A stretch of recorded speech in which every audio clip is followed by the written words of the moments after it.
aralan ang galawan ni Casimero. Marami nagsasabi nga mga idol na bagamat ang pagbabalik ni Cuadros Casimero ay talagang kaabang-abang, pero duda pa rin ang ating mga boxing fans mga idol kung bakit itong si Kamida ang kanyang nakakalaban at bakit daw ay pumayag itong si Casimero mga idol na lumaban dito sa pinsan na kanyang promoter.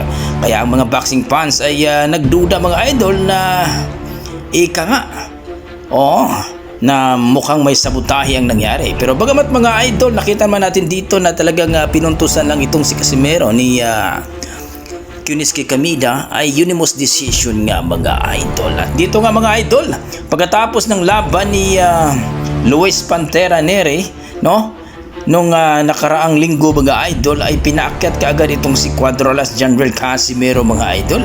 At tila ba ito nga mga idol ay nakita natin dito grabe. Ayon sa kanila mga